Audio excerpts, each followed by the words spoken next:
మెదక్ జిల్లాలోని మండల కేంద్రమైన కొల్చారంలో సోషల్ వెల్ఫేర్ రెసిడెన్షియల్ బాలికల పాఠశాలను నర్సాపూర్ ఆర్డీఓ మైపాల్ బుధవారం ఆకస్మిక తనిఖీ చేశారు. బాత్రూమ్ డోర్లు చెడిపోయినందున బాగు చేయించాలని ప్రిన్సిపల్ సత్యవతికి సూచించారు. అలాగే రెసిడెన్షియల్ పాఠశాలలో వండిన ఆహారాన్ని పరిశీలించి సంతృప్తి వ్యక్తం చేశారు. పాఠశాల ఆవరణలోకి కుక్కలు ఏ విధంగా వస్తున్నాయి చూసి రాకుండా ఏర్పాట్లు చేయాలని ఈ సందర్భంగా ఆర్డీఓ మైపాల్ మాట్లాడుతూ జిల్లా కలెక్టర్ ఆదేశాల మేరకు సంక్షేమ వసతి గృహాలు వసతులను పరిశీలిస్తున్నట్లు తెలిపారు.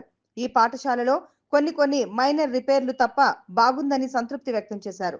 ఆర్డీఓ వెంట తహసీల్దార్ మహమ్మద్ గఫర్మియా, ఎంపీడీఓ కృష్ణవేణి, పంచాయతీ కార్యదర్శి అంజయ్య, పాఠశాల సిబ్బంది ఉన్నారు. ఆదేశాల ప్రకారం సోషల్ వెల్ఫేర్ రెసిడెన్షియల్ స్కూల్లో ఈరోజు కొల్చారంలో విజిట్ చేయడం జరిగింది. విజిట్లో భాగంగా కిచెను మరియు ఏదైతే స్టోర్ రూమ్ ఉందో store room, rice plus provisions ఏవైతే ఉన్నాయో వాటిని చెక్ చేయడం జరిగింది. ఇప్పటివరకు అయితే బాగానే ఉంది. ఇంకొంచెం నీట్గా మెయింటైన్ చేస్తే ఇంకా ఇబ్బంది రాదు. ఆ విధంగా వాళ్ళకి తీసుకోవడానికి ప్లస్